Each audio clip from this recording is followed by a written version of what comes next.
मैंने 3 महीने तक इसे खेला। रोज बस छोटी मोटी चीजों से काम चलाया और बड़ी मुश्किल से एक अफ्रीकन स्टार ढूंढ पाया था। मैंने जब वो उससे वापस मांगा तो उसने साफ मना कर दिया। वो कहने लगी कि क्या बस इतनी सी बात के लिए मैं उससे अब बात भी नहीं करूंगा। उसने मुझसे ये भी कहा था कि बाबू, हम थोड़ी देर में मिलने वाले हैं, क्या मुझे किस मिलेगी, किस चाहिए उसे। ये लड़कियां बस मेरे गेम की स्पीड खराब करती हैं। मैंने उसे तुरंत ब्लॉक किया और अपने गेमिंग दोस्तों से कहा कि आ जाओ भाइयों, इस बार मैं पूरी ताकत से हमला करूंगा। उधर वो एयरपोर्ट पर परेशान होकर सोच रही थी कि हम कब मिल रहे हैं, और जब उसे पता चला कि मैं अभी भी ऑनलाइन गेम खेल रहा हूं तो उसने गुस्से में मुझे टाइप किया कि बाबू, ये सब क्या है, तुमने मुझे ब्लॉक क्यों किया, क्या मैंने कुछ गलत किया जो तुम नाराज हो। पर मेरे दिमाग में तो बदला चल रहा था। मैंने उससे पूछा कि क्या तुम्हें हमारी पहली मुलाकात याद है। उसने खुश होकर कहा कि हाँ, बिल्कुल याद है, तब तुमने मुझे वो अफ्रीकन स्टार गिफ्ट किया था। ये सुनते ही मेरा खून खौल गया। मैंने कहा कि तुम्हारी हिम्मत कैसे हुई ये बोलने की। तुमने माइक पर कहा था कि तुमने वो पहली बार देखा है। तुमने गिड़गिड़ाकर मुझसे बस एक बार देखने के लिए मांगा था, और जब मैंने तुम्हें दिखाया तो तुमने उसे हड़प लिया। क्या तुम इसे गिफ्ट कहती हो। उसने बस इतना कहा कि ओहो, मुझे लगा वो मेरे लिए था। मैंने ज्यादा नहीं सोचा था, पर मैं उसकी बातों में आने वाला नहीं था। मैंने फिर चिल्लाकर कहा कि मैंने 3 महीने तक इसे खेला, रोज बस छोटी मोटी चीजों से काम चलाया और बड़ी मुश्किल से एक अफ्रीकन स्टार ढूंढ पाया था जिसे तुमने हड़प लिया। वो फिर वहीं रोने लगी कि क्या बस इतनी सी बात के लिए मैं उससे बात नहीं करूंगा। मैंने साफ कह दिया कि हाँ, बिल्कुल इसी बात के लिए, क्योंकि मैंने तुम्हें फ्रेंड लिस्ट में जोड़ा ही इसलिए था ताकि इस सही मौके पर तुमसे बदला ले सकूं। तुमने मेरा अफ्रीकन स्टार नहीं लौटाया था ना। अब पता चला कि दुनिया कितनी बेरहम है। खैर, अगला दिन हुआ और मैं थका हारा ऑफिस पहुंचा। मैंने देखा सब लोग छुप छुप कर बातें कर रहे थे, तो मैंने पूछा कि सब किस बारे में बात कर रहे हैं। मेरे सहकर्मी ने बताया कि बॉस ने अपनी बेटी को हमारे ऑफिस का नया इंचार्ज बनाया है। वो पहले बाहर रहती थी और आज उसका पहला दिन है। मैंने थके हुए कहा कि उफ, जो भी हो, हम जैसे छोटे कर्मचारियों पर क्या फर्क पड़ेगा। मेरे दोस्त ने मुझे दिलासा देते हुए कहा कि भाई तुम चिंता मत करो, तुम मेरी कंपनी में आ जाओ, वहां आराम से काम करना और कोई तुम्हें कुछ नहीं कहेगा। तभी कंप्यूटर स्क्रीन देखते हुए मेरे दिमाग में आया कि बहुत साल हो गए उससे मिले। वैसे लेंग फेंग की बड़ी बहन अब कैसी दिखती होगी। फिर मैंने सोचा कि छोड़ो भी, मुझे चुपचाप अपना काम करना चाहिए। शाम के 5 बजते ही मैं निकलने वाला था कि तभी सहकर्मी लड़की फाइल लेकर आई और बोली कि अभी अभी नए बॉस का मैसेज आया है। उन्होंने कहा कि तुम्हारी टीम का प्रपोजल अधूरा है और तुम्हें इसे फिर से ठीक करना होगा। मैं चौंक गया और बोला कि पर मैं ही क्यों। उसने कहा कि ये नए बॉस का सीधा आदेश है, उन्होंने खास तौर पर तुम्हें ओवरटाइम करने को कहा है। मुझे बहुत गुस्सा आया और मैंने कहा कि पहले ही दिन कोई ऐसे ओवरटाइम कराता है क्या। ये नई बॉस पक्का कोई चिड़चिड़ी उम्रदराज औरत होगी जिसका कोई बॉयफ्रेंड नहीं है, जो बस अपने कर्मचारियों को परेशान करके मजे लेती है। तभी मैंने सहकर्मी लड़की को अजीब हरकत करते देखा तो पूछा कि क्या हुआ, सर्दी लग गई क्या। पर तभी पीछे से एक आवाज आई कि वो चिड़चिड़ी और उम्रदराज औरत जिसके बारे में तुम बात कर रहे थे, क्या वो मैं हूं। मैंने पलट कर देखा तो मेरे होश उड़ गए। मैंने घबरा कर कहा कि बॉस, आप यहाँ कैसे। उसने सख्त लहजे में कहा कि ऑफिस में मुझे मेरे पद से बुलाओ। मैंने तुरंत हाथ जोड़कर मक्खन लगाया कि जी बिल्कुल मैम, मैं आपके बारे में भला ऐसा क्यों कहूंगा, मैं तो आपकी बहुत इज्जत करता हूँ। अगर मेरे पास आपकी तस्वीर होती तो मैं उसे अपने कमरे में लगा लेता। उसने मुझसे पूछा कि अच्छा, तो तुम अभी किसके बारे में बोल रहे थे। मैंने बहाना बनाया कि मैं तो गेम के एक दोस्त की बात कर रहा था जो हमेशा मुफ्त की चीजें चाहता है और मुझसे मिलने की जिद कर रहा था। बिल्कुल लालची इंसान है, देखते ही पता चल जाता है कि उसे बस ध्यान चाहिए। मेरी बात सुनकर बॉस ने गुस्से में कहा कि आज मुझे 5 नए प्रपोजल लिख कर दो, जब तक खत्म न हो घर मत जाना, मैं यहीं बैठकर देख रही हूँ। उनके जाने के बाद मैंने हैरान होकर पूछा कि मैंने कुछ गलत कह दिया क्या। तो सहकर्मी लड़की बोली कि मुझे क्या पता। खैर, रात को आखिरकार मेरा काम खत्म हो गया और मैंने जाकर कहा कि वो मैम, प्रपोजल तैयार हैं, क्या अब मैं जा सकता हूँ। बॉस खड़ी हुई और बोली कि रुको, मैं भी तुम्हारे साथ चल रही हूँ। मैंने कहा ठीक है मैम।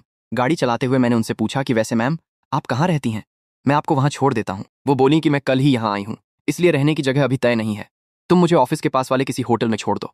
मैंने कहा ठीक है। होटल पहुंचकर उन्होंने काउंटर पर कहा कि नमस्ते, मुझे एक कमरा चाहिए। रिसेप्शनिस्ट ने हम दोनों को देखकर पूछा कि क्या आप दोनों को कपल स्वीट चाहिए। वैसे हमारे यहाँ के सारे कपल स्वीट अभी बुक हो चुके हैं। बॉस ने तुरंत शर्माकर मना किया कि नहीं, सिर्फ मेरे लिए चाहिए, एक नॉर्मल कमरा भी चलेगा। पर रिसेप्शनिस्ट बोली कि आई एम सॉरी मैम, अभी नॉर्मल कमरे भी पूरी तरह से फुल हैं। मुझे गुस्सा आ गया और मैं चिल्लाया कि क्या मुसीबत है, जब कमरे खाली नहीं थे तो इतनी देर से बकवास क्यों कर रही थी। रिसेप्शनिस्ट ने हाथ जोड़कर कहा कि मुझे सच में माफ कर दीजिए, पर अभी कोई भी कमरा खाली नहीं है। अब जब कहीं जगह नहीं थी तो मैंने झिझकते हुए ऑफर दिया कि मैम, जब कहीं जगह नहीं है तो क्या आज रात आप मेरे यहाँ रुकना चाहेंगी। वो तुरंत मान गई और बोली कि ठीक है। मैं तो हैरान रह गया। वो आगे बढ़ी और बोली कि अब वहां खड़े होकर क्या सोच रहे हो, चलो। मैं उनके पीछे भागा कि ओह ओह आया मैम। रास्ते में गाड़ी चलाते हुए मैंने माहौल हल्का करने के लिए पूछा कि वैसे मैम, मुझे लगता है कि आप भी वही गेम खेलती हैं, क्या हम गेम में फ्रेंड बन सकते हैं, कभी साथ में खेलेंगे। उन्होंने तिरछी नजरों से मुझे देखा और पूछा कि क्या तुम सच में मुझे ऐड करना चाहते हो। मैंने मुस्कुराते हुए कहा कि आप इतनी हड़बड़ी में आई कि रहने की जगह भी नहीं ढूंढी, आपने पहले क्यों नहीं बताया, मैं पहले ही आपके लिए कोई अच्छी जगह ढूंढ देता। इस पर वो उदास होकर बोली कि उफ, क्या बताऊं, एक धोखेबाज के चक्कर में पड़ गई। मैंने अपने बॉयफ्रेंड से मिलने का वादा किया था, लेकिन जैसे ही मैं यहाँ पहुंची वो गायब हो गया। अब मेरा उससे कोई संपर्क नहीं हो पा रहा, इसलिए होटल जाना पड़ा। ये सुनकर मैंने गुस्से का नाटक किया कि वो तो सच में बहुत बड़ा धोखेबाज है। उसने मेरी बॉस को धोखा दिया। मुझे उसका नाम बताइए जरा। बॉस ने मुझसे पूछा कि अगर तुम्हें पता चल गया तो तुम क्या करोगे। मैंने पूरे जोश में कहा कि अगर वो मुझे मिल गया ना तो मैं उसे बहुत बुरी तरह पीटूंगा, उसे नानी याद दिला दूंगा। उसकी इतनी हिम्मत कि मेरी बॉस को परेशान करे, मैं उसे कतई नहीं छोड़ूंगा। मेरी बात सुनकर वो धीरे से मुस्कुराई और बोली कि काश ऐसा ही हो। फिर मैंने धीरे से पूछा कि मैम, क्या वो बॉयफ्रेंड आपको ऑनलाइन मिला था। उन्होंने कहा कि हूँ, हम गेम के जरिए मिले थे और 6 महीने से बात कर रहे थे। मैंने पूछा कि क्या वो भी इसी गेम का था, तो वो बोली कि हाँ, और उसने मुझे एक अफ्रीकन स्टार भी गिफ्ट किया था। ये सुनते ही मेरे होश उड़ गए और मैंने जोर से ब्रेक मारा। मैंने खुद को संभाल कर कहा कि वो अफ्रीकन स्टार तो वाकई बहुत कीमती चीज है। तो आप लोग काफी समय से साथ थे। इस पर वो मुझे घूरते हुए बोली कि तुम इतना सब कुछ क्यों पूछ रहे हो, बॉस की पर्सनल लाइफ में इतनी दिलचस्पी। मैंने बात टाली कि नहीं, मैं तो बस ये सोच रहा था कि वो धोखेबाज कौन हो सकता है। तब उन्होंने एक रहस्यमयी मुस्कान के साथ कहा कि तुम्हें बहुत जल्द पता चल जाएगा। मैं डर गया कि इसका क्या मतलब है, मुझे जल्द कैसे पता चलेगा। खैर, हम मेरे घर पहुंचे और उन्होंने मुझसे पूछा कि क्या तुम घर पर हमेशा गेम खेलते रहते हो। मैंने झेंपते हुए कहा कि कभी कभार खेल लेता हूँ, थोड़ा बिखरा हुआ है, बुरा मत मानिएगा। फिर मैंने कहा कि मैम आप बैठिए, मैं आपके लिए बगल वाला कमरा साफ कर देता हूँ। वो बोली हूँ, पर कमरे में चादर बिछाते हुए मुझे शक हुआ और मैंने सोचा कि नहीं, मुझे एक बार चेक करना ही पड़ेगा। मैंने दबे पांव आकर कंप्यूटर पर गेम लॉगिन किया और देखा कि अरे, मेरी वो गेम वाली फ्रेंड तो ऑनलाइन है। मैं राहत की सांस लेते हुए मुस्कुराया कि मैं भी न खामख्वाह खुद को डरा रहा था। तभी अचानक बॉस मेरे पीछे आकर खड़ी हो गई और बोली कि सब साफ हो गया क्या। मैं डर कर उछल पड़ा और कीबोर्ड छुपाते हुए बोला कि हाँ, सब ठीक है मैम, आप आराम कर सकती हैं, कल मैं घर ढूंढने में मदद करूंगा। उन्होंने मेरी स्क्रीन की तरफ देखा और पूछा कि हूँ, वैसे तुम अभी क्या देख रहे थे। मैंने झूठ बोला कि कुछ नहीं मैम, बस इंटरनेट स्क्रॉल कर रहा था। वो पास आई और बोली कि सच में, मुझे तो लगा तुम्हारी स्क्रीन पर अभी कोई गेम खुला हुआ था। मैंने दोनों हाथ हिलाकर मना किया कि नहीं नहीं, बिल्कुल नहीं, आपको कोई गलतफहमी हुई है। आप अभी तक सोई नहीं। वो बोली कि हूँ, नींद नहीं आ रही थी। तो मैंने मुस्कुराकर ऑफर दिया कि तो मैम, क्या मैं भी आपके साथ गेम में शामिल हो जाऊं, हम साथ खेलेंगे। उन्होंने गेम रोका और मेरी तरफ गंभीरता से देखकर पूछा कि क्या तुम सच में मेरे साथ खेलना चाहते हो। मैंने खुश होकर कहा कि बिल्कुल मैम, आपके साथ गेम खेलना तो मेरे लिए सम्मान की बात होगी। उन्होंने पूछा कि तुम्हारी आईडी क्या है। मैं सोच में पड़ गया कि बाप रे, अगर ये वही निकली तो। मुझे अपनी असली आईडी नहीं, छोटी आईडी देनी चाहिए, इसलिए मैंने अपनी फेक आईडी बताई कि मेरी आईडी है हाजीफेंग का बदला। ये सुनते ही वो चौंक कर मुझे देखने लगी, फिर खुद को संभाल कर कीबोर्ड पर टाइप किया और बोली कि ठीक है, मैंने रिक्वेस्ट भेज दी है, जाओ और एक्सेप्ट करो। मैं खुश होकर अपने कमरे की तरफ भागा कि ओह ओह अच्छा, मैं अभी अपना कंप्यूटर ऑन करता हूँ। अरे यार, मैंने जैसे ही गेम खोला मेरे होश उड़ गए। ओह तेरी, ये तो सच में वही है। तभी बॉस ने मुझसे पूछा कि क्या कर रहे हो तुम।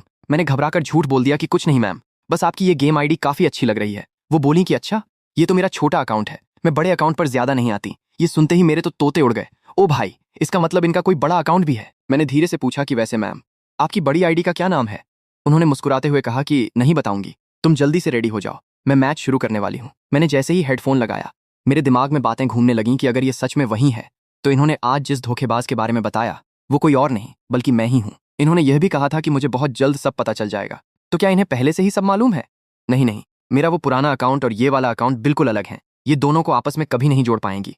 हाँ, ऐसा ही होगा। तभी बॉस अचानक चिल्लाई कि क्या कर रहे हो तुम, थोड़ा ध्यान से नहीं खेल सकते। मैंने हड़बड़ाकर कहा कि ओह ओह अच्छा जी मैम। अगला दिन हुआ और मैं सोकर उठा। आंखें मलते हुए जैसे ही मैं बाहर आया, मैंने देखा कि बॉस डाइनिंग टेबल पर बैठी हैं। मैंने चौंक कर पूछा कि मैम, ये नाश्ता आपने बनाया है। वो बोली कि नहीं, नीचे दुकान से खरीदा है, तुम्हारे लिए भी ले आई। मैंने खुश होकर कहा कि थैंक यू मैम, और मैं मजे से बंस खाने लगा। तभी उन्होंने मुझसे पूछा कि तुम रोज बस ये इंस्टेंट नूडल्स ही खाते हो क्या। मैं चौंक गया और मुंह में बंस दबाए पूछा कि आपको कैसे पता। वो बोली कि कचरे के डिब्बे में 3 खाली पैकेट्स पड़े हैं, मैं कोई अंधी नहीं हूं। मैं चुपचाप नाश्ता करने लगा। फिर हम दोनों कार से ऑफिस के लिए निकले। रास्ते में उन्होंने मुस्कुराते हुए पूछा कि कल तुम कह रहे थे कि तुम बहुत बड़े हैंडसम स्टार हो। मैंने झेंपते हुए कहा कि वो तो मैं बस ऐसे ही कह रहा था मैम, आप सीरियस मत होइए। वो हंसते हुए बोली कि हाँ, लग भी नहीं रहा, कोई हैंडसम लड़का रोज नूडल्स खाकर गंजा नहीं होता। मैंने चिढ़कर कहा कि मैं गंजा नहीं हूं। वो बोली कि बस होने ही वाले हो। ऑफिस पहुंचकर मीटिंग शुरू हुई। बॉस ने प्रपोजल्स देखना शुरू किया। उन्होंने एक फाइल फेंक कर कहा कि ये नहीं चलेगा, दोबारा करो। फिर दूसरी फाइल देखी और बोली कि ये बहुत पुराना तरीका है, दोबारा करो। तीसरी फाइल देखते ही चिढ़कर बोली कि ये फॉन्ट बिल्कुल अच्छा नहीं है, दोबारा करो। उन्होंने पूरी टीम को घूरते हुए पूछा कि अभी जो मैंने प्रपोजल्स देखे वो किसने बनाए थे। हमारे सीनियर ने खड़े होकर कहा कि मैम, ये सारे प्रपोजल्स अकेले इसी ने तैयार किए हैं। बॉस ने मेरी तरफ उंगली उठाई और कहा कि आज ऑफिस खत्म होने से पहले मुझे 5 अलग अलग स्टाइल के नए प्रपोजल्स चाहिए। उनके तेवर देखकर पूरी टीम सन्न रह गई। वो खड़ी हुई और बोली कि आज की मीटिंग यहीं खत्म होती है, सब लोग काम पर लगो। उनके जाते ही सहकर्मी लड़की हंसते हुए मेरे पास आई और बोली कि लगता है तुमने पिछली बार बॉस के बारे में जो बातें कही थीं वो उन्हें अच्छे से याद है। मैं थक कर डेस्क पर सिर रखकर बुदबुदाया कि किसे पता था कि वो इतनी बड़ी बदला लेने वाली औरत निकलेगी। फिर मैं चुपचाप कंप्यूटर पर काम करने लगा। तभी फोन पर एक कॉल आई। मैंने देखा कि बॉस के भाई का फोन था। मैंने कॉल उठाया तो वो बोला कि भाई, सुना है मेरी बहन तुम्हारे ऑफिस आई है। मैंने कहा कि हाँ, वो बिल्कुल मेरे बगल वाले केबिन में बैठी है। वो हंसते हुए बोला कि फिर तो तुम भगवान भरोसे ही हो भाई। वो बचपन में एक गुड़िया के खोने पर 6 महीने तक बदला लेती रही थी। और हाँ, एक और बात है, मेरी बहन को हाल ही में किसी ऑनलाइन दोस्त ने धोखा दिया है, जिससे उसका मूड बहुत खराब है। तुम उसके पंगे मत लेना। मैंने घबराकर पूछा कि कैसा ऑनलाइन दोस्त। उसने बताया कि अरे, इंटरनेट पर कोई बॉयफ्रेंड बना था। मिलने का वादा करके उसने मेरी बहन को ब्लॉक कर दिया। वो बेचारी इतनी दूर उससे मिलने आई और यहाँ आकर पता चला कि वो कट गया। उस रात वो एयरपोर्ट के पास वाले कैफे में बैठकर पूरी रात रोती रही। मेरे पैरों तले जमीन खिसक गई। मैंने कांपती आवाज में पूछा कि तुम्हें तुम्हें ये सब कैसे पता। उसने कहा कि उसकी सहेली ने मुझे बताया था कि वो उस रात बहुत रोई थी। मैंने अपनी बहन को आज तक कभी रोते हुए नहीं देखा। तुम नहीं जानते वो कितनी स्ट्रांग है। वो लड़का तो साला कचरा है। मुझे बस एक बार उसका पता चल जाए, मैं उसकी टांगें तोड़ दूंगा। वैसे तुम भी तो वही गेम खेलते हो ना, जरा ढूंढना। उस साले की आईडी का नाम पुबा पावदाओजई है। मिले तो मेरी तरफ से 2-4 गालियां सुना देना। मैंने कांपते हुए कहा ठीक है। फोन रखते ही मैं अपनी कुर्सी पर पीछे गिरा। मेरी हालत खराब हो चुकी थी। मन में अब तो मैं गया। अगर बॉस को पता चल गया कि वो ऑनलाइन बॉयफ्रेंड मैं ही हूं, तो वो मुझे जिंदा नहीं छोड़ेंगी। वो तो मेरी खाल उधेड़ देंगी। मैंने खुद को संभाला कि शांत रह, अब ज्यादा नहीं सोचना चाहिए। शाम को मैं फाइलें लेकर उनके केबिन की तरफ बढ़ा। मैंने दरवाजा खोला और अंदर गया। वो अपने लैपटॉप पर काम कर रही थीं। उन्होंने बिना देखे कहा कि फाइल टेबल पर रख दो। मैंने फाइल रखते हुए कहा कि जी मैम, प्रपोजल तैयार है। मैं जाने लगा तो उन्होंने कहा कि जरा रुको। मैं पलटा और डरते हुए मुस्कुराया कि जी मैम, और कोई हुक्म। उन्होंने मुझे घूरते हुए कहा कि कल तुम कह रहे थे कि अगर तुम्हें पता चल जाए कि मुझे धोखा देने वाला वो लड़का कौन है तो तुम क्या करोगे। मेरी घिघी बंध गई। मैंने अटकते हुए कहा कि उसे उसे पीटूंगा मैम, उसे मजा चखा दूंगा। वो अपनी कुर्सी से उठकर मेरे करीब आईं और रहस्यमयी ढंग से मुस्कुराकर बोली कि अच्छा, पर क्या होगा अगर वो लड़का कोई और नहीं बल्कि तुम ही हो। मेरा गला सूख गया। मैंने हंसने की कोशिश की कि मैम, आप भी क्या कह रही हैं। उन्होंने मेरी आंखों में आंखें डालकर कहा कि मैंने कहा अगर वो धोखेबाज कोई और नहीं, तुम ही हो तो। मैंने अपना सिर खुजलाते हुए कहा कि मैम, आप मजाक मत कीजिए। मैं भला ऐसा कैसे कर सकता हूं। वो मुस्कुराई और कंप्यूटर स्क्रीन की तरफ इशारा करके बोली कि अच्छा, तो फिर मुझे ये समझाओ कि तुम्हारे कंप्यूटर की स्क्रीन पर शैलुओ वूशेंग नाम के फ्रेंड की चैट हिस्ट्री का फोल्डर क्या कर रहा है। मेरा चेहरा सफेद पड़ गया। मन में ओह तेरी, इसने मेरे कंप्यूटर को कब हैक कर लिया। मुझे पहले ही सारा डेटा डिलीट कर देना चाहिए था। वो आराम से मेरी कुर्सी पर बैठ गईं। मेरी सिट्टी पिट्टी गुम थी। वो मुस्कुराते हुए बोली कि अब दो अपनी सफाई। मैंने हाथ जोड़कर कहा कि वो मैम, आप मेरी बात सुनिए। वो गुस्से में बोली कि कहो। मैंने डरते हुए कहा कि इस सब की शुरुआत आपकी तरफ से हुई थी। आपने ही तो गेम में मेरा वो अफ्रीकन स्टार चुराया था। उन्होंने अपने बाल पीछे किए और आंखों से घूरते हुए पूछा कि और फिर। मैंने अपनी आंखें बंद की और सच उगल दिया कि फिर मैंने आपसे बदला लेने के लिए आपको फ्रेंड लिस्ट में ऐड किया, आपसे प्यार का नाटक किया, मिलने का बहाना बनाया, और ये सब सिर्फ इसलिए किया ताकि जब आप सबसे ज्यादा खुश हों तो मैं आपको ब्लॉक करके वो दर्द दे सकूं जो मुझे हुआ था।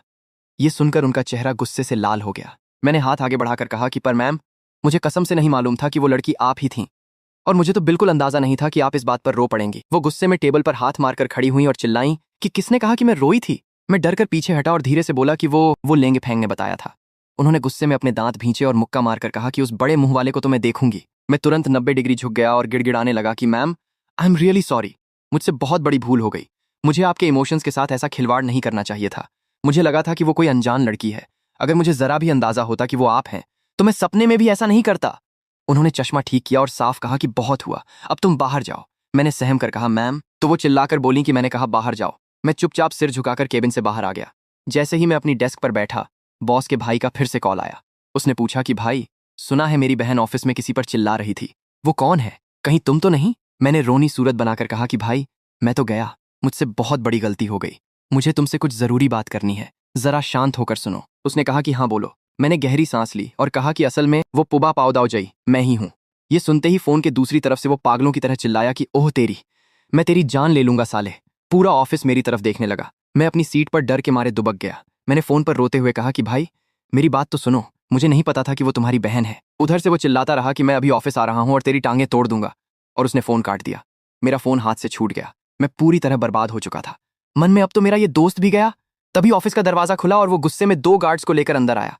उसने पूरे ऑफिस में मुझे ढूंढा और गुस्से में चिल्लाया कि ये शैन। वो मेरे पास आया और दहाड़ा कि तुम बाहर निकलो अभी। तभी केबिन का दरवाजा खुला और बॉस बाहर आई। उन्होंने गुस्से में पूछा कि ये क्या बकवास है। उनका भाई बोला कि दीदी, आप बीच में मत आइए, आज तो मैं इसे नहीं छोड़ूंगा, मैं इसे मजा चखा कर रहूंगा। बॉस ने उसे घूरते हुए पूछा कि वजह। वो बोला कि वजह, दीदी, आपको गेम में धोखा देने वाला साला यही है। ऐसे नीच इंसान को तो अभी सबक सिखाना चाहिए।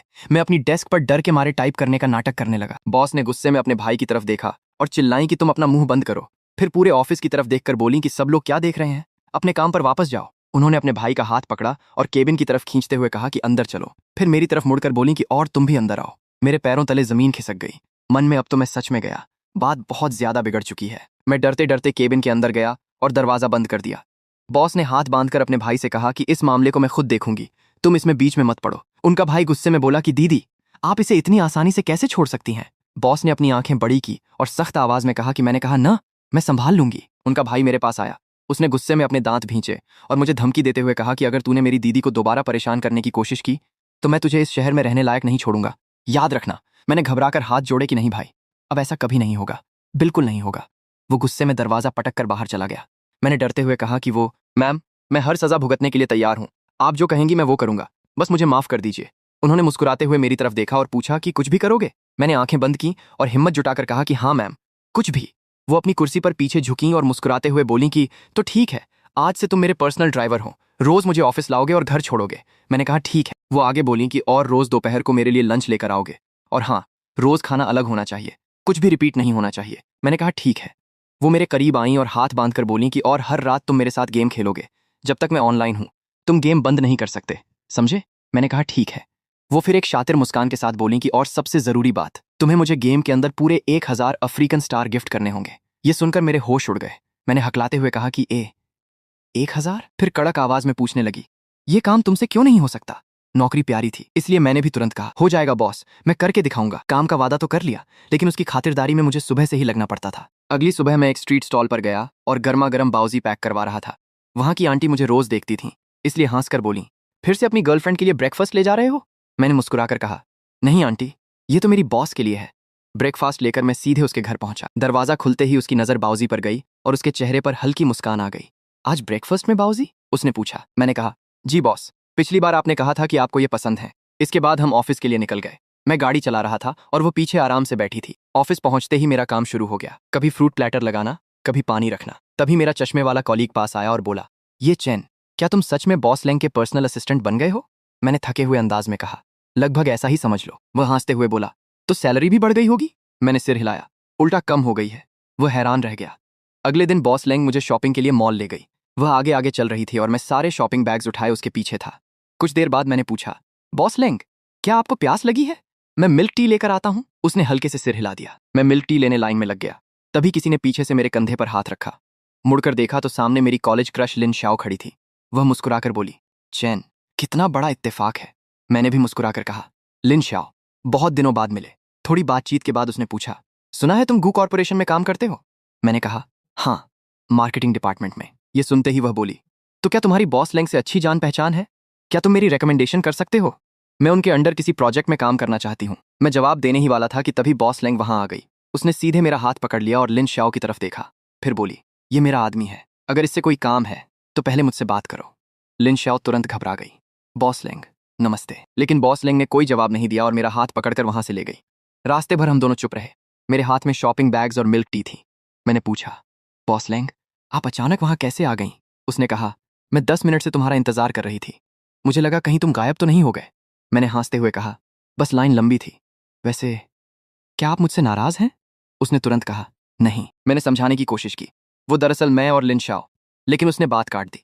मैंने कहा ना, मैं नाराज नहीं हूं। उसके जवाब से साफ लग रहा था कि वह कुछ छिपा रही थी और मुझे समझ नहीं आ रहा था कि आखिर उसे इतनी परेशानी क्यों हो रही थी। ऑफिस के कैबिन में पहुंचते ही उसने अपना असली रंग दिखाया। मैंने कहा, बॉस लैंग, मिल्क टी ठंडी हो गई है। वह बोली, मुझे पता है। मैंने कहा, तो मैं आपके लिए दूसरा कप ले आता हूं। वह अचानक आगे झुकी और बोली, कोई जरूरत नहीं, पहले यह बताओ कि तुम्हारा उस लड़की के साथ क्या रिश्ता है। मैं कुछ पल चुप रहा, फिर सच बता दिया। वह मेरी यूनिवर्सिटी की क्लासमेट थी। कॉलेज में मैं उसे पसंद करता था, लेकिन बाद में हमारा कॉन्टैक्ट टूट गया। आज बस अचानक मुलाकात हो गई थी। मेरी बात सुनते ही उसका चेहरा बदल गया। आगे से तुम मुझसे बात नहीं करोगे।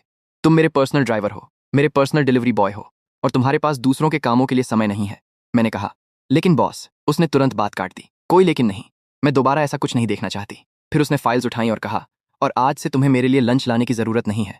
अब से मैं रोज तुम्हारे साथ लंच करने जाऊंगी। यह सुनकर मैं चुप रह गया। अब लंच ब्रेक भी उसके साथ ही बिताना था। अगले दिन ऑफिस का माहौल थोड़ा अलग था। जब वह कॉरिडोर से गुजरी तो एक कॉलीग ने उसे विश किया। बॉस लैंग ने मुस्कुराकर गुड मॉर्निंग कहा। फिर वह सबके सामने आई और बोली, पिछले कुछ दिनों से आप सबने बहुत मेहनत की है, इसलिए मैं आप सभी के लिए एक स्पेशल गिफ्ट लाई हूं। वर्क खत्म होने के बाद एचआर ऑफिस से अपना गिफ्ट ले लेना। सभी एम्प्लॉयज खुश हो गए। तभी वही कॉलीग मेरे पास आई और धीरे से बोली, चैन, क्या बॉस लैंग को किसी से प्यार हो गया है? आजकल वो बहुत खुश दिखती हैं। मैंने कहा, वह खुश इसलिए हैं क्योंकि मुझसे पहले से ज्यादा काम करवाती हैं। लेकिन उसने सिर हिलाया। नहीं, मैंने नोटिस किया है। मीटिंग्स में वह बार बार तुम्हारी तरफ देखती रहती हैं। मैंने कहा, तुमने गलत देखा होगा। लेकिन वह पूरे विश्वास से बोली, मुझे लगता है बॉस लैंग के मन में तुम्हारे लिए कुछ जरूर है। मैंने उसकी बात को ज्यादा गंभीरता से नहीं लिया। लेकिन उसी रात मुझे एक बड़ा सच पता चलने वाला था। मैं घर पर गेमिंग हेडफोन्स लगाकर ऑनलाइन गेम खेल रहा था। अब मुझे पता चल चुका था कि गेम में जिस लड़की से मैं बात करता था वह कोई और नहीं बल्कि बॉस लैंग थी। मैंने गंभीर आवाज में पूछा, तुमने फेक आईडी बनाकर मुझसे प्यार का नाटक क्यों किया था? मैं तुमसे जवाब चाहता हूं। कुछ पल खामोशी रही। फिर उसकी आवाज आई, तो तुम्हारे लिए वो सारी बातें झूठ थीं? तुमने कहा था कि तुम मुझसे मिलना चाहते हो, मुझे गले लगाना चाहते हो, मेरा ख्याल रखना चाहते हो। क्या वो सब सिर्फ नाटक था? मैं कुछ देर चुप रहा, फिर बोला, मुझे नहीं पता कि मैं इसका क्या जवाब दूं। उसने पूछा, तो एक बात बताओ, अब तुम्हारी नजर में मेरे लिए क्या फीलिंग्स हैं? मैंने कहा, बॉस लैंग। उसने तुरंत टोका, मुझे लैंग लैंग कहो। मैंने गहरी सांस ली। Lang Lang. शुरुआत में मैं बदला लेना चाहता था, लेकिन धीरे धीरे सब बदल गया। मैं तुम्हारे मैसेजेस का इंतजार करने लगा, तुम्हारे ऑनलाइन आने का इंतजार करता था। और जब तुमने कहा कि तुम मुझसे मिलने आ रही हो तो मैं बहुत नर्वस था। मैंने नए कपड़े खरीदे थे और पूरा घर साफ किया था। उसने पूछा, तो फिर तुमने मुझे ब्लॉक क्यों कर दिया? मैंने कहा, क्योंकि मैं डर गया था। मुझे लगा था कि मुझे सच में तुमसे प्यार हो गया है। दूसरी तरफ कुछ देर तक खामोशी रही। फिर उसने धीरे से पूछा, और अब क्या अब भी तुम्हें डर लगता है? मैंने हल्की मुस्कान के साथ कहा, अब तो पहले से भी ज्यादा। वह हंस पड़ी, किस बात का डर? मैंने तुरंत कहा, तो बॉस लैंग, क्या अब मुझे गेम में इतने सारे टास्क ढूंढने से छुटकारा मिल सकता है? उसकी आवाज तुरंत बदल गई, बिल्कुल नहीं, एक भी टास्क कम नहीं होगा। ये तुम्हारी तरफ से मेरे नुकसान की भरपाई है। उस पल मुझे समझ आ गया कि चाहे गेम हो या ऑफिस, बॉस लैंग हमेशा बॉस ही रहने वाली थी। अगले दिन ऑफिस पहुंचते ही बॉस लैंग ने मुझे एक नया काम दे दिया। उसने कहा, कंपनी के पास मेरे लिए एक अच्छा फ्लैट ढूंढो, रोज रोज होटल में रहना ठीक नहीं है। मैंने पूछा, कोई खास रिक्वायरमेंट? वो बोली, 2 बेडरूम, एक हॉल, पूरी तरह फर्निश्ड और कंपनी के बिल्कुल पास। मैं अपनी डेस्क पर लौट आया और फ्लैट्स ढूंढने लगा। काफी देर सर्च करने के बाद मुझे एक अच्छा फ्लैट मिल गया। मैं तुरंत उसके कैबिन में गया। उस समय वह अपनी सेक्रेटरी से बात कर रही थी। मुझे देखकर उसने कहा, क्या बात है? मैंने जवाब दिया, बॉस लैंग, फ्लैट मिल गया है, अगर आप चाहें तो अभी जाकर देख सकते हैं। वह खड़ी हो गई, ठीक है, चलते हैं। हम दोनों ऑफिस से बाहर निकल गए। जाते समय उसकी सेक्रेटरी हमें देखकर हल्का सा मुस्कुरा रही थी। कुछ देर बाद हम फ्लैट पर पहुंच गए। मैंने चारों तरफ देखते हुए पूछा, बॉस लैंग, आपको कैसा लगा? उसने पूरे फ्लैट को ध्यान से देखा और फिर कहा, ठीक है, इसे फाइनल कर दो। उसकी बात सुनकर मुझे राहत मिली। मैंने कहा, अच्छा, तो रेंट का भुगतान आप कब करेंगी? मेरी बात सुनते ही उसके चेहरे पर मुस्कान आ गई। फिर उसने मेरी तरफ देखते हुए कहा, भुगतान मैं क्यों करूंगी? मैं कुछ समझ नहीं पाया। उसने आराम से आगे कहा, यह तुम्हारी सजा है। इस फ्लैट का पूरे 1 साल का रेंट तुम भरोगे। कुछ सेकंड तक मैं उसे देखता रह गया, फिर तुरंत बोला, बॉस लैंग, मजाक मत कीजिए, इतना रेंट मैं कैसे भर सकता हूं? लेकिन उसके चेहरे से साफ था कि वह बिल्कुल गंभीर थी। तभी उसने मेरी तरफ देखा और एक ऐसी बात कह दी जिसकी मुझे बिल्कुल उम्मीद नहीं थी। वह बोली, सुनो, अपना सामान पैक करो और मेरे साथ इसी फ्लैट में शिफ्ट हो जाओ। उसकी बात सुनकर मैं कुछ पल के लिए चुप रह गया। एक तरफ मैं पूरे 1 साल का रेंट भरने वाला था और दूसरी तरफ वह मुझे अपने साथ रहने के लिए कह रही थी। मेरी प्रतिक्रिया देखकर वह थोड़ा असहज हो गई, फिर तुरंत बोली, ज्यादा मत सोचो, मेरा मतलब सिर्फ इतना है कि अगर तुम यहीं रहोगे तो मेरे काम बेहतर तरीके से संभाल पाओगे। आखिर तुम मेरे पर्सनल ड्राइवर और असिस्टेंट हो। हम दोनों उसी समय शिफ्ट होने की तैयारी में लग गए। मैंने अपना सामान गाड़ी में रखा और फिर हम दोनों नए अपार्टमेंट की तरफ निकल गए। वहां पहुंचकर उसने प्रॉपर्टी के सारे डॉक्यूमेंट्स चेक किए, उन पर साइन किए और अपार्टमेंट की चाबी अपने पास रख ली। पूरे दिन की भागदौड़ के बाद मुझे लगा कि अब वह मुझे फिर से बाहर खाना लाने के लिए भेजेगी, लेकिन इस बार उसने मुझे हैरान कर दिया। जब उसने खाना टेबल पर लगाया और मैंने पहला निवाला खाया तो मैं सच में प्रभावित हो गया। मैंने उसकी कुकिंग की खुलकर तारीफ की। मेरी बात सुनकर वो हल्का सा मुस्कुराई। फिर उसने बताया कि विदेश में पढ़ाई के दौरान उसने खुद अपने लिए खाना बनाना सीखा था। खाना खाते खाते मैंने मजाक में कहा, बॉस, भविष्य में जो भी आपसे शादी करेगा वो बहुत भाग्यशाली होगा। मेरी बात सुनते ही वह कुछ पल के लिए चुप हो गई। उसने नजरें झुका लीं और जैसे किसी सोच में खो गई। लेकिन असली हलचल अगली सुबह हुई। हम दोनों जैसे ही लिफ्ट से बाहर निकले, हमेशा की तरह लोगों की फुसफुसाहट शुरू हो गई। लेकिन मेरी नजर सीधे सामने खड़े चू जिहाओ पर पड़ी। सफेद सूट पहने वह सीधे मेरे सामने आकर खड़ा हो गया। फिर ठंडे लहजे में बोला, आगे से लैंग शुए से थोड़ा दूरी बनाकर रखना। उसकी बात सुनकर मैं कुछ कह पाता, उससे पहले बॉस लैंग बीच में आ गई। उन्होंने सख्त आवाज में कहा, बस करो शूजिहाओ। शूजिहाओ हल्की मुस्कान के साथ वहां से चला गया, लेकिन माहौल थोड़ा भारी छोड़ गया। कैबिन में पहुंचने के बाद मुझसे रहा नहीं गया। मैंने पूछा, बॉस लैंग, वो कौन था? उन्होंने अपनी कुर्सी पर बैठते हुए कहा, शूजिहाओ, मेरे डैड ने उसे यहाँ वाइस प्रेसिडेंट बनाकर भेजा है। कॉलेज में वह मेरे साथ पढ़ता था। उनकी बात सुनकर मैं कुछ देर चुप रहा, फिर पूछ ही लिया, तो क्या आप दोनों काफी करीब हैं? मेरी बात सुनते ही उनके चेहरे पर हल्की मुस्कान आ गई। उन्होंने मेरी तरफ देखा और पूछा, तुम ये सब क्यों जानना चाहते हो? मैं तुरंत नजरें चुराने लगा और बात बदलने की कोशिश करने लगा। तभी बिना नॉक किए शूजिहाओ फिर कैबिन में आ गया। बॉस लैंग ने उसे टोकते हुए कहा, अंदर आने से पहले नॉक करना सीखो। उसने औपचारिक माफी मांगी और बोला, आज शाम 7 बजे एक बिजनेस कॉकटेल पार्टी है। तुम कंपनी में नई हो, इसलिए तुम्हें मेरे साथ चलना चाहिए। प्रोफेशनल कारणों से बॉस लेंग ने पार्टी में जाने की बात मान ली, लेकिन जब उसने कहा कि वह उन्हें पिक करने आएगा तो उन्होंने साफ मना कर दिया। जरूरत नहीं है, मैं खुद आ जाऊंगी। शू जिहाओ के जाने के बाद मेरा मन और भी बेचैन हो गया। मैं कैबिन से बाहर निकलकर कॉरिडोर में आ गया। तभी मेरे फोन पर बॉस लेंग के छोटे भाई का कॉल आया। उसने पूछा, क्या शू जिहाओ कंपनी में आ गया है? मैंने हाँ कहा तो वह तुरंत बोला, उससे सावधान रहना। कॉलेज में उसने 3 साल तक मेरी बहन का पीछा किया था, लेकिन दीदी ने कभी उसे भाव नहीं दिया। हमारी मॉम उसे सिर्फ इसलिए पसंद करती हैं क्योंकि वह अमीर परिवार से है। मैं ध्यान से उसकी बात सुनता रहा। फिर उसने कहा, और अब मुझसे यह मत कहना कि तुम्हें मेरी दीदी में कोई दिलचस्पी नहीं है। पिछली बार दीदी सिर्फ तुम्हारी वजह से रोई थी। अगर तुम अब भी उनकी फीलिंग्स नहीं समझ पा रहे हो तो सच में बहुत बड़े बेवकूफ़ हो। अच्छे से संभालना, रखता हूँ। उसने फ़ोन काट दिया। मैं परेशान होकर काम कर रहा था। तभी सहकर्मी लड़की आई और बोली, क्या हुआ?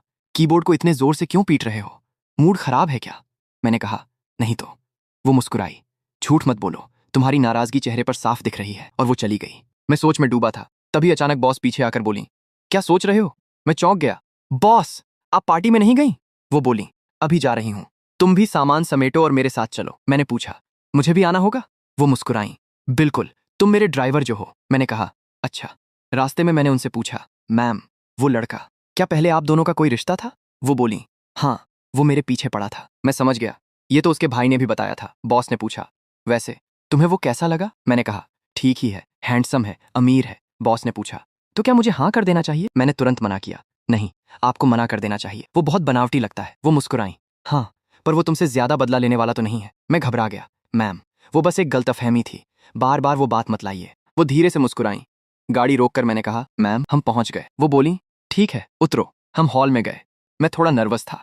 तभी सामने से वो सोने जैसे बालों वाला लड़का मुस्कुराता हुआ आया। लेंग शुए, तुम यहाँ कैसे? फिर मुझे देखकर चिढ़ा, और तुम यहाँ क्या कर रहे हो? मैंने कहा, बॉस मुझे कुछ नया सिखाने साथ लाई हैं, कोई दिक्कत है? उसने मुझे इग्नोर किया और बॉस से बोला, लेंगे शुए, आगे बड़े अधिकारी बैठे हैं, चलो उनसे मिलते हैं। फिर मेरी तरफ देखकर कहा, तुम यहीं घूम लो, हम काम की बात करने जा रहे हैं, तुम साथ मत आना। बॉस ने तुरंत टोका, नहीं, ये मेरे साथ ही रहेगा। वो चौंक गया और मैं मन ही मन मुस्कुराने लगा। वो चिढ़कर सोचने लगा कि ये मामूली लड़का इसके किस काम का है। आज की 20 मिलियन की डील इसी बात पर टिकी है। बॉस ने साफ कहा, मैंने कह दिया, वो मेरा आदमी है, मैं उसे साथ लाई हूं तो मेरी अपनी वजह है। वो लड़का झल्लाया, ठीक है, पर इसे कहो शांत रहे, हम आगे बढ़ें। बॉस ने हाथ मिलाया, नमस्ते सर, एक अधिकारी ने कहा। मुझे उम्मीद नहीं थी कि बॉस इतनी युवा होंगी। तभी मेरी नजर दूसरे पर पड़ी, वांग अंकल। वो मोटे अधिकारी चौंके, अरे छोटे शैन, तुम यहाँ? मैं सिर खुजलाने लगा। वो, मैं बॉस के साथ काम से आया हूँ। वो लड़का हैरान हुआ, वांग सर, आप इसे जानते हैं? वांग सर हाँ से, अरे, ये शहर के सबसे बड़े येशी ग्रुप के मालिक का बेटा है, तुम्हें नहीं मालूम? वो लड़का सन्न रह गया, येशी ग्रुप? बॉस भी मुस्कुराने लगी। वांग सर ने पूछा, छोटे शैन, तुम इस कंपनी में नौकरी क्यों कर रहे हो? मैंने कहा, मैं खुद के दम पर कुछ सीखना चाहता हूँ। वो बोले, बहुत अच्छे। बॉस ने बात संभाली, सर, तो क्या हम डील की बात शुरू करें? उन्होंने कहा, हाँ, चलो वहां बैठते हैं। टेबल पर बॉस ने पूछा, वांग सर, सुना है आप नए पार्टनर की तलाश में हैं? उन्होंने कहा, हाँ, पिछली कंपनी के साथ दिक्कत हो गई थी, अभी 20 मिलियन का शॉर्टफॉल है। बॉस मुस्कुराई, ये तो अच्छा है, हमारी कंपनी तैयार है, क्या आप हमारे साथ काम करेंगे? वांग सर बोले, बिल्कुल, हम आपको 10% प्रॉफिट ज्यादा देंगे और आगे काम बढ़ाएंगे। बॉस खुश हुई, थैंक यू सर, पर क्या आपकी कोई शर्त है? वांग सर मुस्कुराए, नहीं नहीं, बस छोटे शैन से कहना पापा के सामने हमारे लिए 2 अच्छे शब्द कह दे, हमारा ध्यान रखे। मैंने हंसकर कहा, अरे कोई बात नहीं वांग अंकल, मैं पापा से बात कर लूंगा। वो खुश हो गए। बॉस उठी, तो वांग सर, डील पक्की। बाद में हम ट्रिप पर आए। मैं बारबेक्यू पर मीट ग्रिल कर रहा था। गाड़ी में बॉस ने मुझसे कहा था, वो लड़का खुद को शातिर समझता था, पर उसे नहीं पता था कि तुम बाजी मार लोगे। फिर पूछा, मैंने तुम्हारा इस्तेमाल किया, बुरा लगा? मैंने कहा, आपके बिना भी वो डील हो जाती मैम। वो मुस्कुराई, चलो समझदार हो। तभी अचानक सहकर्मी लड़की आई, अभी तक देख ही रहे हो, मीट जल गया। मैं हड़बड़ाकर मीट पलटने लगा। वो हंसी, क्या चुपके से बॉस को देख रहे थे? देखना है तो सामने से देखो। मैंने मसाला उठाया, ऐसा कुछ नहीं है, मैं काम के बारे में सोच रहा था। वो बोतल देखकर जोर से हंसी, झूठ मत बोलो, मसाले की बोतल ही उल्टी पकड़ी है। मैं शर्मिंदा हो गया। वो हंसती रही। तभी वो लड़का फलों की प्लेट लेकर बॉस के पास पहुंचा, लेंगे शुए, तुम्हारे लिए फल लाया हूं, खाकर देखो। बॉस ने बिना देखे कहा, जरूरत नहीं, तुम खुद खा लो। वो उदास हुआ, ठीक है, मैं दूसरों की मदद करता हूं। वो चला गया। दूर से देखकर बॉस का भाई हंसा। मेरी बहन ने साफ मना किया, फिर भी बाज नहीं आता, बेशर्म है। वैसे वो यहाँ क्यों आया? मैंने पूछा, वो यहाँ क्या कर रहा है? उसने जूस पीते हुए कहा, वो तुम्हारी मदद करने आया है। मैंने पूछा, मेरी मदद? किस लिए? उसने सीरियस होकर कहा, नाटक बंद करो भाई, तुम्हें नहीं पता मेरी बहन के मन में क्या है, साफ बता दूं? मैंने पूछा, क्या चल रहा है? उसने कहा, सच ये है कि मेरी बहन तुम्हें बहुत पहले से पसंद करती है। कॉलेज में मैंने उसकी दराज में तुम्हारे लिए लिखे लव लेटर्स देखे थे। मेरे होश उड़ गए। Love letters? उसने कहा। हाँ, वो तुम्हारी वजह से ही यहाँ रुकी है, वरना कब की चली गई होती। वो सिर्फ तुम्हारे लिए यहाँ है। फिर उंगली उठाकर बोला, अगर अब भी कदम नहीं उठाया तो उसे हमेशा के लिए खो दोगे। मैंने पूछा, पर क्यों? उसने कहा, वो 28 की हो चुकी है। माँ शादी का दबाव बना रही हैं। वो बहाने बना रही है, पर कुछ दिनों में माँ खुद आकर उसे ले जाएंगी और जबरदस्ती शादी करा देंगी। इसलिए भाई, एक्टिव हो जाओ। ये मीट खुद जाकर उसे खिलाओ। ये मत कहना भाई ने मदद नहीं की। मैं मीट लेकर शर्माते हुए बॉस की तरफ बढ़ा। पास जाकर नर्वस होकर कहा, बॉस ये लीजिए, खाकर देखिए। उन्होंने खाया, स्वाद चखा, फिर मुस्कुराई। हाँ, टेस्ट अच्छा है। तभी सहकर्मी लड़की चिल्लाई, चलो सब, गेम का टाइम हो गया। सब घेरा बनाकर बैठ गए। बीच में बोतलें थीं। मैं और बॉस भी बैठ गए। सहकर्मी लड़की बोली, आज हम ट्रूथ और डेयर खेलेंगे। बोतल जिसकी तरफ रुकेगी उसे सच बताना होगा या टास्क करना होगा। सब चिल्लाए, हाँ मजा आएगा। उसने बोतल घुमाई। वो बॉस के भाई पर रुकी। वो मुस्कुराया। लड़की बोली, लेंगे भाई, ट्रूथ या डेयर? उसने कहा, मैं डेयर चुनता हूं। लड़की बोली, तो किसी भी लड़की के सामने जाकर फ्लर्ट करो। सब शोर मचाने लगे। वो उठा और सहकर्मी लड़की के सामने गया। आंखों में देखकर पूछा, क्या तुम्हें मालूम है मेरा ब्लड ग्रुप क्या है? वो शर्माई। ए पॉजिटिव? उसने मुस्कुराकर कहा, नहीं, तुम मेरी मनपसंद हो। सब जोर से हंसने लगे। लड़की चिल्लाई, भागो यहां से। सब मजे ले रहे थे। लड़की बोली, चलो अब अगला नंबर। बोतल घूमी और बॉस की तरफ रुकी। सब शांत हो गए। लड़की बोली, बॉस। बॉस मुस्कुराई, कोई बात नहीं, मैं ट्रूथ चुनती हूं। पूछो। लड़की ने नर्वस होकर पूछा, मैम, क्या आपकी लाइफ में कोई ऐसा है जिसे आप पसंद करती हैं? सब देखने लगे। बॉस ने मेरी तरफ देखा और मुस्कुराई, हाँ है। बॉस ने मेरी आंखों में देखकर कहा, मैं उसे बहुत लंबे समय से पसंद करती हूं, बस उसे अंदाजा ही नहीं है। लड़की बीच में आई, वाह, पता नहीं वो खुशकिस्मत कौन है। खैर, अगला राउंड। बोतल घूमी और मेरी तरफ रुकी। सब हंसने लगे। मैं घबरा गया। लड़की बोली, शैन, तुम्हारी बारी। ट्रूथ या डेयर? मैंने बॉस की तरफ देखा। मैं ट्रूथ चुनता हूं। लड़की ने पूछा, तो बताओ, क्या तुम भी किसी को पसंद करते हो? मेरे हाथ पांव कांपे। हाँ, करता हूं। सब चिल्लाए, कौन है? नाम बताओ। लड़की ने सबको शांत किया। रुको, एक एक करके। शैन।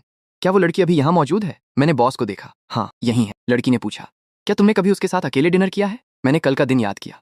हाँ, किया है। लड़की ने पूछा, क्या तुमने उसे कोई गिफ्ट दिया है? मैंने उस अफ्रीकन स्टार को याद किया। हाँ, समझो दिया ही है। लड़की ने पूछा, तो क्या उसने वो गिफ्ट रखा? मैंने कहा, हाँ, रख लिया। लड़की ने आखिरी सवाल पूछा, शैन, बस ये बताओ, तुम्हें उससे प्यार कब हुआ? मैंने मुस्कुराते हुए बॉस को देखा। मुझे खुद नहीं मालूम कब हुआ, पर हाँ, मैं उससे बहुत प्यार करता हूँ। बॉस ने शर्माकर आंखें बंद कर लीं। सब चिल्लाने लगे और वो लड़का गुस्से में टिश्यू पेपर फाड़ने लगा। लड़की ने ताली बजाई। चलो अगला राउंड। बोतल घूमी और फिर मेरी तरफ आई। सब हंसे। मैं हैरान रह गया। लड़की बोली, आज तुम्हारा दिन खराब है शैन, इस बार तुम्हें डेयर करना होगा। तैयार हो? मैंने कहा, हाँ। उसने फोन देखा। तो तुम्हारा डेयर ये है कि तुम्हें अपने राइट साइड बैठी लड़की की आंखों में पूरे 30 सेकंड तक देखना होगा। तभी उसने अचानक अपने फोन में टाइमर चालू किया और एक अजीब सी शर्त रख दी। उसने कहा कि तुम्हारे दाहिनी तरफ जो भी खड़ा है, तुम्हें पूरे 30 सेकंड तक बिना पलक झपकाए उसकी आंखों में देखना होगा। अब यार, मेरे दाहिनी तरफ कोई आम लड़की नहीं, बल्कि मेरी कड़क बॉस गू लेंगशुए खड़ी थी। ये सुनते ही मेरी तो सिट्टी पिट्टी गुम हो गई। मैंने थोड़ा हिचकिचाते हुए उनसे पूछा, लॉन्ग जोंग, क्या आप इस गेम के लिए तैयार हैं? उन्होंने सीधे मेरी तरफ देखने के बजाय अपनी आंखें चुरा लीं और उनके गालों पर हल्की सी लाली छा गई। टैमी के स्टार्ट कहते ही हम दोनों घास पर आमने सामने बैठ गए। अब मेरा असली इम्तिहान शुरू हो चुका था। हवा में एक अजीब सा सस्पेंस घुल गया था। मैं उनकी गहरी कत्थई आंखों में झांकने लगा। जैसे जैसे सेकंड बीत रहे थे, मेरी धड़कनें तेज हो रही थीं और माथे पर पसीने की बूंदें चमकने लगी थीं। लंगशुए भी बिना पलक झपकाए मुझे बहुत संजीदगी से देख रही थीं। जैसे ही टैमी ने मुस्कुराते हुए फोन की स्क्रीन दिखाई कि 30 सेकंड पूरे हो चुके हैं, मैंने राहत की सांस ली और तुरंत अपनी नजरें नीचे कर लीं। वह भी शर्माते हुए अपने खूबसूरत बालों को कान के पीछे समेटने लगी। उसी रात दूर कैंप फायर के पास सब लोग मजे कर रहे थे, लेकिन मैं एक लकड़ी के लट्ठे पर अकेला बैठा कोल्ड ड्रिंक पी रहा था। मेरे दिमाग में बस वही सुबह वाला सीन घूम रहा था। मैं सोच रहा था कि आखिर उन्होंने उस गेम के लिए हाँ क्यों कहा। क्या ये सिर्फ रूल था या कुछ और? तभी अचानक पीछे से एक सुरीली आवाज आई, अकेले पीने में कोई मजा नहीं है। मैंने चौंक कर पीछे देखा तो लेंगशुए हाथ में वाइन ग्लास लिए खड़ी थीं। मैंने आसमान के तारों को देखते हुए पूछा, लॉन्ग जोंग, आप वहां सबके साथ गाने क्यों नहीं गईं? उन्होंने कहा, मुझे नहीं आता। मैंने फिर पूछा, और डांस? उन्होंने फिर मना कर दिया। इस पर मैंने उत्सुकता से पूछ लिया, तो फिर आप ऑफिस के बाद आखिर करती क्या हैं? वो थोड़ा और मेरे करीब झुकती हैं और अपनी उस कातिलाना मुस्कान के साथ कहती हैं, गेम्स खेलती हूँ और तुम्हें परेशान करती हूँ। उनकी इस बेबाकी पर मैं बस मुस्कुराकर यही कह पाया, आप सच में बहुत ईमानदार हैं। इसके बाद हम दोनों आग के सामने बैठ गए। अचानक उन्होंने मुझसे पूछा, ये चैन, क्या तुमने आज जो बातें कही थीं वो सच थीं? मैंने हैरान होकर पूछा, कौन सी बातें?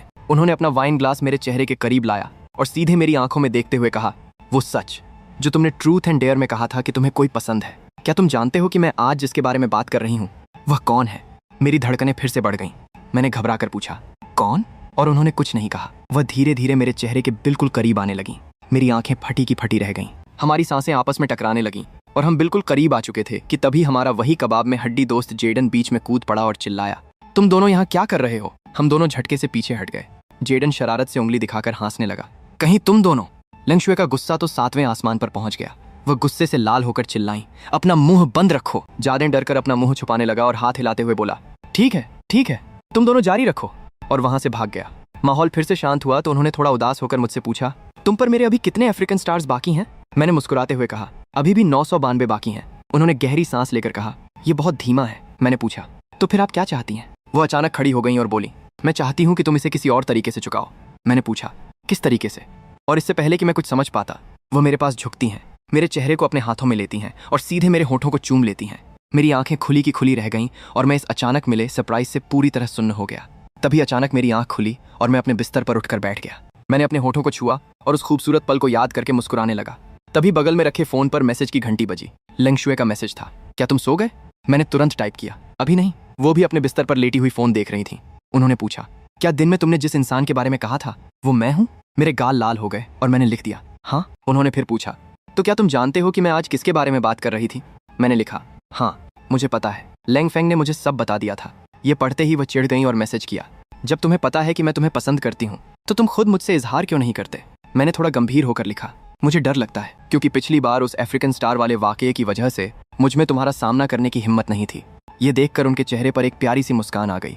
फिर उन्होंने टाइप किया, हमारी मिस अब तुम्हें खुद को सुधारने का एक मौका दे रही हैं। मैंने उत्सुकता से पूछा, कैसा मौका?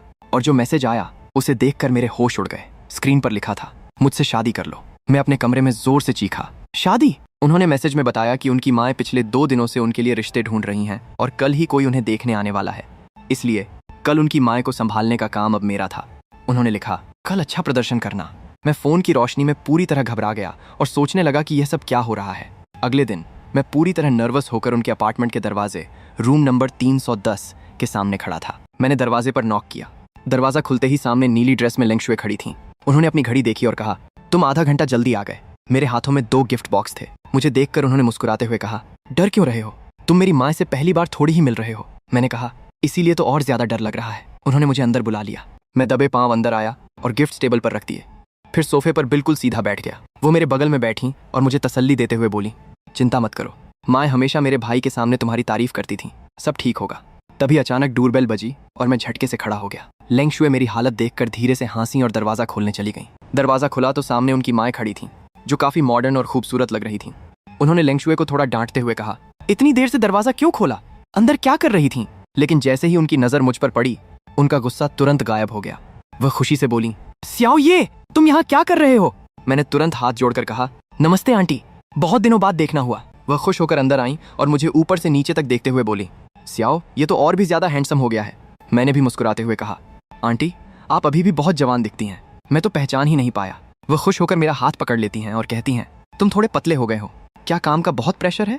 मैंने मुस्कुराकर कहा, नहीं आंटी सब ठीक है। वह मुझे खींचकर सोफे पर बैठा लेती हैं और मेरा हाथ अपने हाथों में लेकर पूछती हैं, स्याओ ये तुम आजकल किस कंपनी में काम कर रहे हो? मैंने जवाब दिया, ग्यू कॉर्पोरेशन के मार्केटिंग डिपार्टमेंट में। ये सुनकर वह चौंक गई और लेंगशुए की तरफ देखकर बोली, लेंगशुए तो क्या ये तुम्हारा जूनियर है? लेंगशुए ने धीरे से कहा, हाँ। लेंगशुए चाय का कप लेकर सोफे पर बैठ गईं। आंटी ने फिर पूछा, तो क्या तुम दोनों का रोज मिलना होता है? लेंगशुए चाय की चुस्की ले रही थीं और मैंने मुस्कुराकर कहा, लॉन्ग जॉन्ग मेरा बहुत ख्याल रखती हैं। आंटी मुस्कुराईं और मेरे माता पिता के बारे में पूछने लगीं। मैंने बताया कि वे बिल्कुल ठीक हैं और पिछले महीने ही घूमने गए थे। ये सुनकर आंटी खुश हो गईं। फिर अचानक उन्होंने कहा, वैसे तुम्हारी माँ पिछली बार मुझसे कह रही थीं कि उन्हें पोता पोती चाहिए। ये सुनते ही चाय पी रही लेंगशुए को जोर की खांसी आ गई। आंटी ने फिर मेरी तरफ देखा और पूछा, क्या तुम्हारी कोई गर्लफ्रेंड है? हम दोनों एकदम चुप हो गए। ये देखकर आंटी हंसने लगी और बोली, अभी भी इतने शर्मीले हो? चलो मैं तुम्हारी एक अच्छी लड़की से पहचान करवाती हूँ। मेरी सहेली की बेटी बहुत खूबसूरत और पढ़ी लिखी है। बस ये सुनते ही लेंगशुए से रहा नहीं गया। वह तुरंत सोफे से उठी, सीधे मेरे पास आईं और मेरा हाथ अपने हाथों में कसकर पकड़ लिया। आंटी यह देखकर पूरी तरह हैरान रह गईं। लेंगशुए ने पूरी गंभीरता से अपनी माँ की आंखों में देखते हुए कहा, हम दोनों रिलेशनशिप में हैं। सच में हमें काफी समय हो चुका है। आंटी ने हैरान होकर मेरी तरफ देखा। स्याओ ये क्या ये सच है? मैंने लेंगशुए की तरफ देखा। उनकी आंखों में मेरे लिए पूरा भरोसा था। मैंने भी हिम्मत जुटाई और कहा, हाँ आंटी ये सच है, मैं लेंगशुए से बहुत प्यार करता हूँ। ये सुनते ही आंटी का चेहरा खुशी से खिल उठा। वह तालियां बजाकर हंसने लगी और बोली, मुझे तो पहले से ही पता था, तुम दोनों जब छोटे थे तभी मैंने ताड़ लिया था। मेरी बेटी हमेशा तुम्हें चुपके से देखा करती थी। यह सुनते ही लेंगशुए का पूरा चेहरा लाल हो गया। माँ, आंटी हंसते हुए बोली, अब तो मान गई ना। आखिरकार मैंने ही उसे जन्म दिया है, मुझे सब पता रहता है। लेंगशुए शर्म के मारे अपना चेहरा छुपा लेती हैं और मैं बस मुस्कुराने लगता हूँ। कुछ देर बाद आंटी अपना पर्स उठाती हैं और खड़ी हो जाती हैं। वह मुस्कुराते हुए कहती हैं, ठीक है, अब मुझे कुछ नहीं पूछना, तुम दोनों समझदार हो, अपने फैसले खुद कर सकते हो। लेंगशुए हैरानी से पूछती हैं, माँ, क्या आप मुझे अब उस रिश्ते के लिए मजबूर नहीं करेंगी? आंटी हंसते हुए कहती हैं, कैसा रिश्ता? जब तुम्हें अपनी पसंद का लड़का मिल गया है तो मैं क्यों बीच में आऊंगी? शाओ, ये बहुत अच्छा लड़का है। वो जाने के लिए मुड़ती हैं तो मैं कहता हूँ, आंटी आप इतनी जल्दी जा रही हैं, थोड़ा और बैठिए ना। आंटी मुस्कुराकर कहती हैं कि उन्हें अपनी सहेलियों से मिलने जाना है। फिर दरवाजे पर रुककर प्यार से कहती हैं, सियाओ, ये वीकेंड पर घर आना, मैं तुम्हारे लिए खास सूप बनाऊंगी। मैं खुशी खुशी हाँ कर देता हूँ। दरवाजा बंद होते ही हम दोनों वापस सोफे पर बैठ जाते हैं। मैं राहत की सांस लेकर पूछता हूँ, लेंगशुए, क्या आंटी सच में हमारे रिश्ते के लिए मान गई? वह मेरी तरफ मुड़ती हैं और अपनी खूबसूरत आंखों से मुझे देखते हुए पूछती हैं, क्यों, क्या तुम मेरे साथ नहीं रहना चाहते? मैं घबराकर तुरंत हाथ हिलाता हूँ, नहीं नहीं, मेरा वो मतलब नहीं था, मुझे बस यकीन नहीं हो रहा कि यह सब इतनी जल्दी हो गया। वो मुस्कुराते हुए मेरे हाथों को थाम लेती हैं। तो अब यकीन हुआ? हम दोनों एक दूसरे की आंखों में देखते हैं और मेरे चेहरे पर एक सच्ची मुस्कान आ जाती है। अगले ही पल वो मेरे गले लग जाती हैं और मेरे कंधे पर सिर रखकर धीरे से कहती हैं, तो अब तुम्हें मुझे डेट पर ले जाना होगा। मैं मुस्कुराकर पूछता हूँ, डेट? कहाँ जाना है? वो तुरंत खुश होकर कहती हैं, कल तुम मुझे अम्यूजमेंट पार्क ले चलोगे। अगले ही दिन हम दोनों हाथों में हाथ डाले मॉल में घूम रहे थे। इसके बाद हम एक रेस्टोरेंट में बैठे जहाँ लेंगशुए अपने हाथों से मुझे खाना खिलाने लगी और मुस्कुराते हुए बोली, आ करो। मैं थोड़ा शर्माया, लेकिन उनकी मुस्कान देखकर अपना मुंह खोल ही दिया और आखिर में हम दोनों अम्यूजमेंट पार्क के सबसे बड़े रोलर कोस्टर पर बैठे थे। जैसे ही रोलर कोस्टर तेजी से नीचे गिरा, लेंगशुए खुशी से अपने दोनों हाथ हवा में उठाकर चिल्लाने लगी, जबकि मैं डर के मारे जोर जोर से चीख रहा था। लेकिन जो भी हो, बॉस के साथ शुरू हुआ यह सफर अब मेरी जिंदगी के सबसे खूबसूरत और यादगार रिश्ते में बदल चुका था।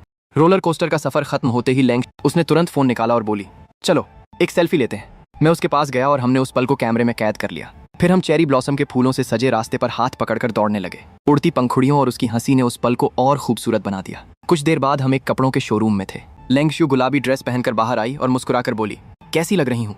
मैंने थम्स अप दिखाया, बहुत खूबसूरत। इसके बाद हम मूवी देखने गए।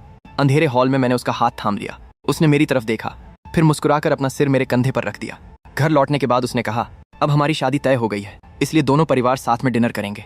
मैं चौंक गया, दोनों परिवार? हाँ, तुम्हारे मम्मी पापा भी आएंगे। ये सुनते ही मैं घबरा गया और तुरंत पापा को फोन लगाने बालकनी में चला गया। फोन उठते ही मैंने कहा, पापा, मैं और ग्यू लेंगशु अब साथ हैं। कुछ पल चुप रहने के बाद उन्होंने पूछा, लेंगशु, लेंग झेंडोंग की बेटी? जी।